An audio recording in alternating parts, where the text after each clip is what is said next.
नमस्कार दोस्तों, SN education classes में आपका स्वागत है।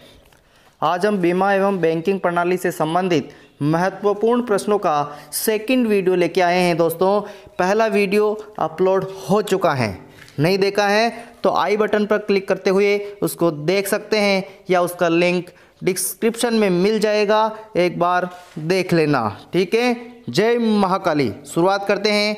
पहला क्वेश्चन, भारत में सर्वप्रथम किस कंपनी ने जीवन बीमा से संबंधित कार्य करना प्रारंभ किया था? Option A Bombay mutual life insurance society, option B oriental life insurance company, option C Bharatiya Jeevan बीमा निगम, ऑप्शन डी भारतीय साधारण बीमा निगम। जल्दी से बताइए इसका सही आंसर क्या होगा। इसका सही आंसर क्या होगा दोस्तों? ओरिएंटल लाइफ इंश्योरेंस कंपनी, जिसने 1818 में कार्य करना प्रारंभ किया था और हालांकि यह 1834 में असफल हो गई थी। क्या हो गई थी? असफल हो गई थी। कब हुई थी? 1834 में। कार्य कब प्रारंभ करना शुरू किया? 1818 में। बात समझ में आ गई? ठीक है, आगे बढ़ते हैं। दूसरा क्वेश्चन देखिए दोस्तों, भारतीय बीमा विनियामक और विकास प्राधिकरण की स्थापना किस वर्ष की गई थी? Option A 2000, option B 1999, option C 2010, option D 1997। जल्दी से बताइए इसका सही आंसर क्या होगा। सही से आंसर बताइए दोस्तों। तो इसका सही आंसर होगा दोस्तों 2000। क्या होगा? 2000, यानी भारतीय बीमा विनियामक और विकास प्राधिकरण, इसे इरडा भी कहा जाता है। इरडा, ठीक है, इरडा कहा जाता है। बात समझ में आ गई? क्वेश्चन नंबर 3 की ओर आगे बढ़ते हैं। देखिए क्वेश्चन नंबर 3, भारतीय जीवन बीमा निगम की स्थापना किस वर्ष की गई थी? Option A 1972, option B 1956, option C 1995, option D 1949। जल्दी से बताइए इसका सही आंसर क्या होगा। जल्दी से बताइए सही आंसर क्या होगा। तो इसका सही आंसर होगा दोस्तों 1956। भारतीय जीवन बीमा निगम की स्थापना वो हुई थी दोस्तों 1 सितंबर 1956 को। कब हुई? 1 सितंबर 1956 को 5 करोड़ की पूंजी के साथ इसकी शुरुआत हुई थी। ठीक है, समझ में आ गई? आगे बढ़ते हैं दोस्तों क्वेश्चन नंबर 4 की ओर। क्वेश्चन नंबर 4 है, किस समिति की सिफारिश पर भारतीय बीमा विनियामक और विकास प्राधिकरण की स्थापना की गई थी? Option A Nachiket, option B C Rangarajan समिति, ऑप्शन सी RN मल्होत्रा समिति, ऑप्शन डी उपयुक्त में से कोई नहीं। जल्दी से बताइए इसका सही आंसर क्या होगा। तो इसका सही आंसर होगा दोस्तों RN मल्होत्रा समिति। ऑप्शन 3 इसका बिल्कुल सही आंसर होगा। देखिए ये RN मल्होत्रा समिति अप्रैल 1993 में बनी थी। कब बनी थी? अप्रैल 1993 में बनी थी। 1993, 1993। ठीक है, आगे बढ़ते हैं दोस्तों क्वेश्चन नंबर 5 की ओर। क्वेश्चन नंबर 5, भारतीय बीमा कानून संशोधन अधिनियम 2015 के अंतर्गत बीमा क्षेत्र में प्रत्यक्ष विदेशी निवेश की सीमा को बढ़ाकर कितने प्रतिशत कर दिया गया था? Option A 26%, option B 49%, option C 100%, option D 50%। जल्दी से बताइए इसका सही आंसर क्या होगा। तो इसका सही आंसर होगा दोस्तों 49%। कितना होगा? 49%। ऑप्शन 2 इसका बिल्कुल सही आंसर होगा। चलते हैं नेक्स्ट क्वेश्चन की ओर। क्वेश्चन नंबर 6, निम्नलिखित में से कौन सा भारतीय बीमा विनियामक और विकास प्राधिकरण का कार्य नहीं है? ऑप्शन ए बीमा कंपनियों का पंजीयन तथा विनियमन करना, ऑप्शन बी पॉलिसी धारकों के हितों की सुरक्षा करना। ऑप्शन सी, बीमा में व्यावसायिक संगठनों को बढ़ावा देना। ऑप्शन डी, प्रतिभूति बाजार में निवेशकों को संरक्षण प्रदान करना। जल्दी से बताइए कि इसका सही आंसर क्या होगा। क्वेश्चन को ढंग से पढ़ लेना। ऊपर लिख रखा है कौन सा कार्य नहीं है, कौन सा कार्य नहीं है। तो इसका सही आंसर होगा दोस्तों ऑप्शन नंबर 4, प्रतिभूति बाजार में निवेशकों को संरक्षण प्रदान करना। ठीक है, अगले क्वेश्चन की ओर बढ़ते हैं। क्वेश्चन नंबर 7, कृषि क्षेत्र में बीमा को बढ़ावा देने हेतु निम्न में से किस उपक्रम की स्थापना की गई थी। Option 1, agriculture insurance company of India limited. Option 2, Bharat राष्ट्रीय कृषि व ग्रामीण विकास bank. Option 3, national insurance company limited. और ऑप्शन 4, उपयुक्त में से कोई नहीं। जल्दी से बताइए कि इसका सही आंसर क्या होगा। तो इसका सही आंसर होगा दोस्तों agriculture insurance company of India limited. ठीक है, आगे बढ़ते हैं क्वेश्चन नंबर 8 की ओर। पहली भारतीय बीमा कंपनी निम्न में से कौन सी थी। Option A, oriental life insurance company. Option B, Bombay mutual insurance society. Option C, national insurance company. Option D, united India insurance society. जल्दी से बताइए कि इसका सही आंसर क्या होगा। तो मेरे प्यारे दोस्तों इसका सही आंसर होगा बॉम्बे म्यूचुअल इंश्योरेंस सोसाइटी, जो 1870 में बनी थी। ठीक है, आगे बढ़ते हैं। मज़ा आ रहा ना दोस्तों, मज़ा आ रहा है तो हमारे वीडियो को लाइक शेयर सब्सक्राइब जरूर कर दें। और यह पीडीएफ आपको हमारे टेलीग्राम ग्रुप में मिल जाएगी, वहाँ से आप इसको देख सकते हैं और टेलीग्राम ग्रुप का लिंक डिस्क्रिप्शन में मिल जाएगा। ठीक है, क्वेश्चन नंबर 9, निम्नलिखित में से कौन सा कथन भारतीय बीमा विनियामक और विकास प्राधिकरण से संदर्भ में असत्य हैं। ध्यान रखें, प्रश्न ने पूछा है कौन सा असत्य है। क्वेश्चन नंबर 1, इस प्राधिकरण का कार्यालय हैदराबाद में स्थित है। ऑप्शन 2, इसका लक्ष्य पॉलिसी धारकों के हितों की सुरक्षा करना और उनके प्रति उचित व्यवहार को सुनिश्चित करना है। ऑप्शन 3, इसके सदस्यों की नियुक्ति भारत सरकार द्वारा की जाती है। और ऑप्शन 4, उपयुक्त में से कोई नहीं। जल्दी से बताइए कि इसका सही आंसर क्या होगा। प्रश्न ने पूछा है कि कौन सा कथन असत्य हैं। तो मेरे प्यारे दोस्तों ये ऊपर वाले सभी कथन सत्य हैं, इसलिए इसका सही आंसर क्या होगा। ऑप्शन 4 बिल्कुल सही आंसर होगा। फर्स्ट, सेकंड और थर्ड जो ऑप्शन है वो बिल्कुल सत्य हैं। ठीक है, आगे बढ़ते हैं। क्वेश्चन नंबर 10, भारतीय रिजर्व बैंक का मुख्यालय कहाँ स्थित है। Option A, Delhi. Option B, Mumbai. Option C, Kolkata. Option D, Hyderabad. जल्दी से बताइए कि आरबीआई का मुख्यालय कहाँ स्थित है। तो मेरे प्यारे दोस्तों आरबीआई का मुख्यालय कहाँ है, मुंबई में। और अगर प्रारंभ की पूछे प्रारंभ में कहाँ था तो कोलकाता होगा, और वर्तमान में पूछे तो क्या होगा दोस्तों, मुंबई होगा। ठीक है, अगले क्वेश्चन की ओर बढ़ते हैं।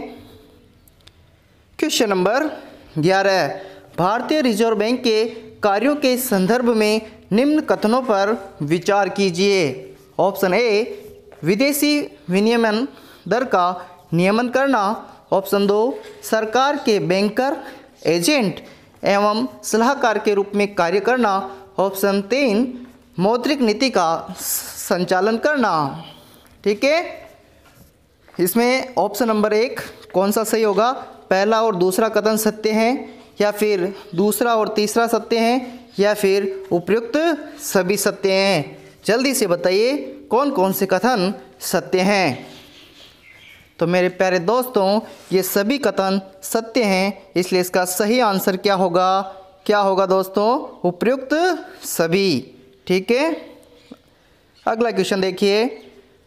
वैधानिक या सविधिक तरलता अनुपात को किसके द्वारा निर्धारित किया जाता है? ऑप्शन ए भारतीय स्टेट बैंक, ऑप्शन बी संसद, ऑप्शन सी वित्त मंत्रालय, ऑप्शन डी भारतीय रिजर्व बैंक।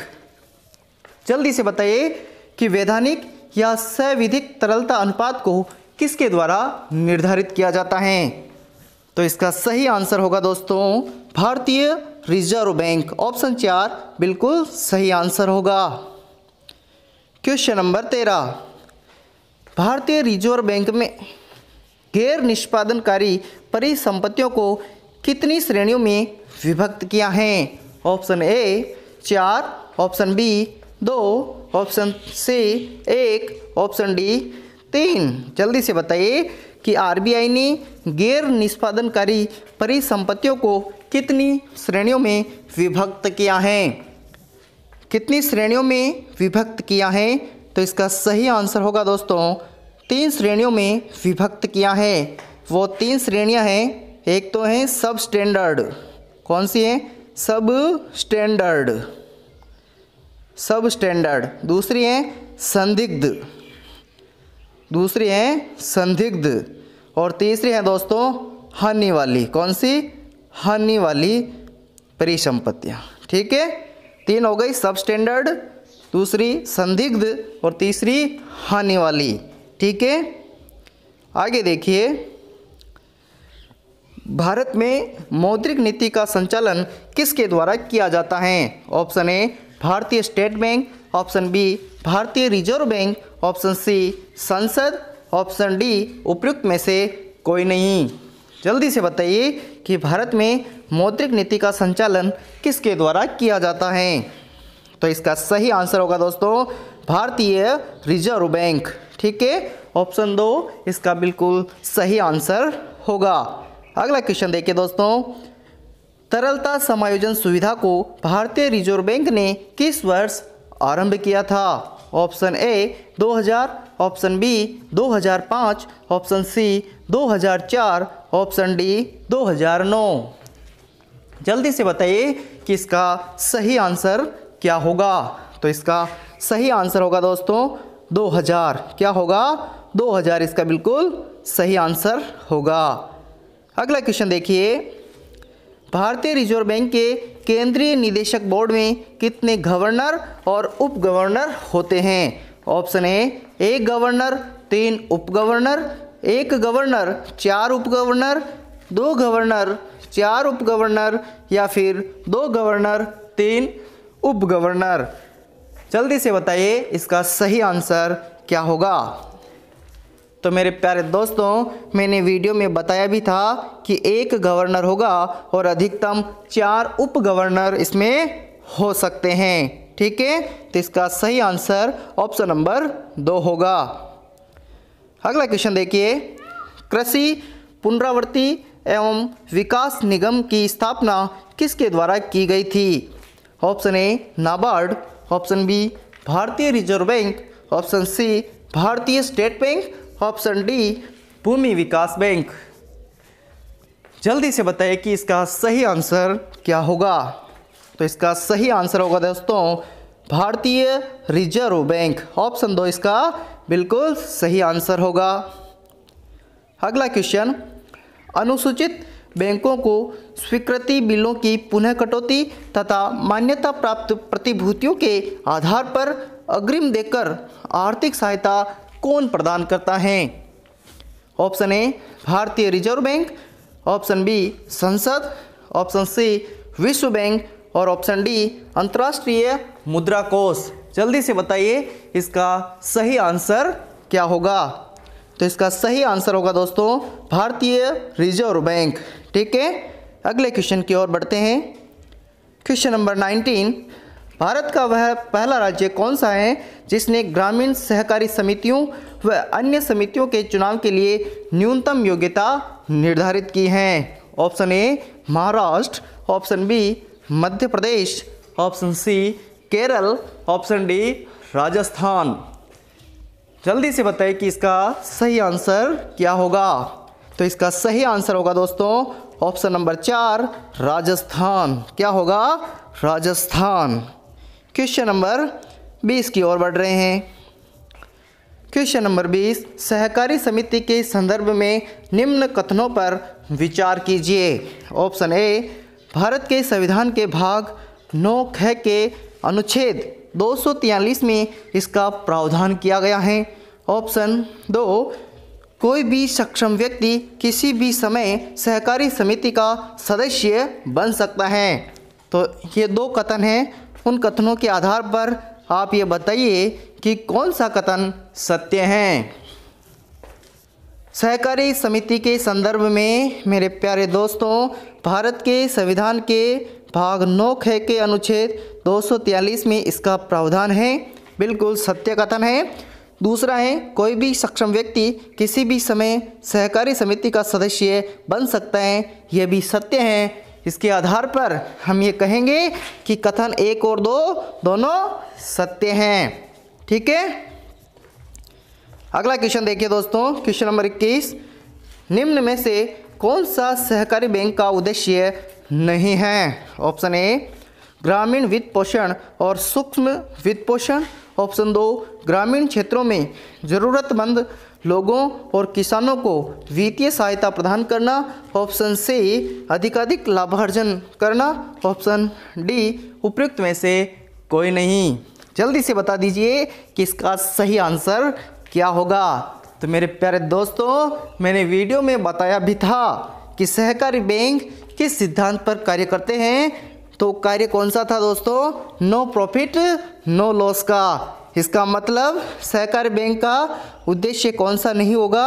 अधिकाधिक लाभार्जन करना, क्योंकि ये किस सिद्धांत पर कार्य करता है? No profit no loss. ठीक है। क्वेश्चन नंबर 22 की तरफ बढ़ते हैं। सहकारिता एक ऐसा संगठन है जिसमें व्यक्ति स्वेच्छापूर्ण मानवतापूर्ण ढंग से समानता के आधार पर अपने आर्थिक हितों को पूरा करने के लिए संगठित होते हैं। यह कथन किसका है? अच्छे से पढ़ लीजिए इस कथन को और बता दीजिए कि यह कथन किसका है। Option A, Crowther. Option B, D Cock. Option C, H Delberth. Option D, उपयुक्त में से कोई नहीं। तो जल्दी से बताइए इसका सही आंसर क्या होगा। तो इसका सही आंसर होगा दोस्तों एच डेलबर्थ। क्या होगा? एच डेलबर्थ इसका बिल्कुल सही आंसर होगा। अगला क्वेश्चन देखिए, सहकारी संगठनों की विशेषताओं के संदर्भ में निम्न कथनों पर विचार कीजिए। ऑप्शन ए, प्रजातंत्रीय प्रबंधन व्यवस्था। ऑप्शन बी, सामान्य हितों की रक्षा। ऑप्शन सी, व्यवसाय संचालन। व्यवसाय संचालन। इसके आधार पर आप बताइए कि कौन से कथन सत्य हैं। तो मेरे प्यारे दोस्तों, इसमें पहला भी सत्य है, दूसरा भी सत्य है, तीसरा भी सत्य है। तो इसके आधार पर उपयुक्त सभी इसका सही आंसर होगा। ठीक है। आगे बढ़िए। क्वेश्चन नंबर 24, राजस्थान में पहला केंद्रीय सहकारी बैंक एटीएम कहाँ प्रारंभ किया गया था। Option A, Jaipur. Option B, Ajmer. Option C, Jodhpur. Option D, उपयुक्त में से कोई नहीं। जल्दी से बताइए कि राजस्थान में पहला केंद्रीय सहकारी बैंक एटीएम कहाँ प्रारंभ किया गया था। कहाँ प्रारंभ किया गया था दोस्तों? अजमेर में। कहाँ किया गया? अजमेर में 15 अगस्त 2016 को। 15 अगस्त 2016 को। ठीक है। अगला क्वेश्चन देखिए, सहकारिता किस सूची का विषय है। ऑप्शन ए, राज्य सूची। ऑप्शन बी, समवर्ती सूची। ऑप्शन सी, संघीय सूची। ऑप्शन डी, उपयुक्त में से कोई नहीं। जल्दी से बताइए कि सहकारिता किस सूची का विषय है। तो मेरे प्यारे दोस्तों, सहकारिता राज्य सूची का विषय है और इसके आधार पर हम ये कहेंगे कि सहकारिता राज्य सूची का विषय है, इसलिए ऑप्शन 1 इसका बिल्कुल सही आंसर होगा। क्वेश्चन नंबर 26, राजस्थान में दीर्घकालीन सहकारी ऋण वितरण की शीर्ष संस्था कौन सी है? ये क्षण नहीं है, ऋण है। क्या है दोस्तों? ऋण। तो बताइए कि राजस्थान में दीर्घकालीन सहकारी ऋण वितरण की शीर्ष संस्था कौन सी है? तो ऑप्शन नंबर ए केंद्रीय सहकारी बैंक, ऑप्शन बी राज्य सहकारी भूमि विकास बैंक, ऑप्शन सी प्राथमिक ऋण समितियां। ये क्षण नहीं है, ये भी क्या है? ऋण है। प्राथमिक ऋण समितियां, ऑप्शन डी उपयुक्त में से कोई नहीं। जल्दी से बताइए कि राजस्थान में दीर्घकालीन सहकारी ऋण वितरण की शीर्ष संस्था कौन सी है? तो इसका सही आंसर होगा दोस्तों राज्य सहकारी भूमि विकास बैंक। राज्य सहकारी भूमि विकास बैंक, ऑप्शन 2 इसका बिल्कुल सही आंसर होगा। क्वेश्चन नंबर 27 की ओर बढ़ रहे हैं दोस्तों। निम्न में से कौन सा सहकारिता का प्रमुख सिद्धांत है? ऑप्शन ए स्वैच्छिक और खुली सदस्यता, ऑप्शन बी सदस्यों की आर्थिक सहभागिता, ऑप्शन सी सहकारी संस्थाओं के मध्य सहकारिता, ऑप्शन डी उपयुक्त सभी। जल्दी से बताइए कि इसका सही आंसर क्या होगा? तो इसका सही आंसर होगा दोस्तों उपयुक्त सभी। ठीक है, आगे बढ़िए क्वेश्चन नंबर 28 की ओर। राजस्थान में प्रथम सहकारी समिति की स्थापना कहाँ की गई थी? ठीक है, इसका सही आंसर होगा, क्या होगा दोस्तों? वीडियो देखा होगा तो बता सकते हैं कि राजस्थान में प्रथम सहकारी समिति की स्थापना कहाँ की गई थी? कहाँ की गई थी दोस्तों? बिनाई अजमेर में। कब की गई थी? 1905 में। ठीक है, आगे बढ़िए क्वेश्चन नंबर 29 की ओर। निम्न में से कौन सा बैंक सरकारी नहीं है? Option A IDBI bank, option B Punjab national bank, option C bank of Maharashtra, option D UCO bank. जल्दी से बताइए कि निम्न में से कौन सा बैंक सरकारी बैंक नहीं है? तो इसका सही आंसर होगा दोस्तों IDBI बैंक। कौन सा? IDBI bank. आखिरी क्वेश्चन,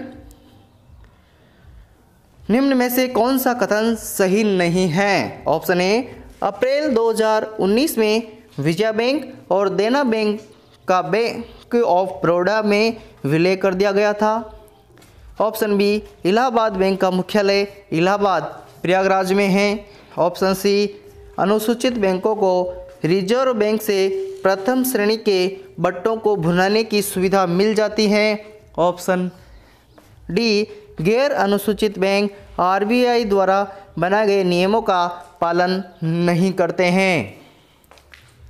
जल्दी से बताइए कि इनमें से कौन सा कथन सही नहीं है? तो मेरे प्यारे दोस्तों इसका पहला कथन बिल्कुल सत्य है।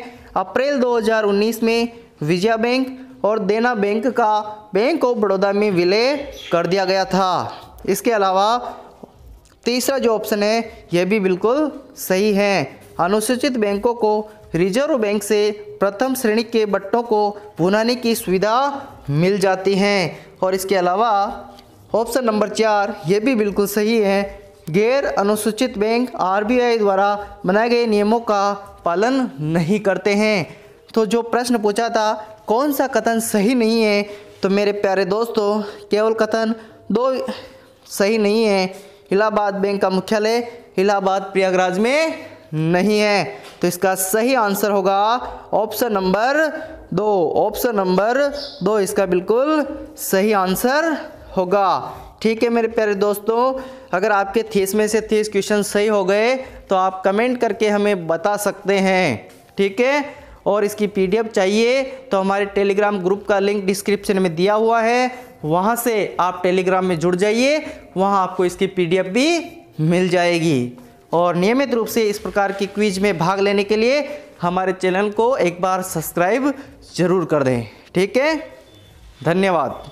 जय महाकाली।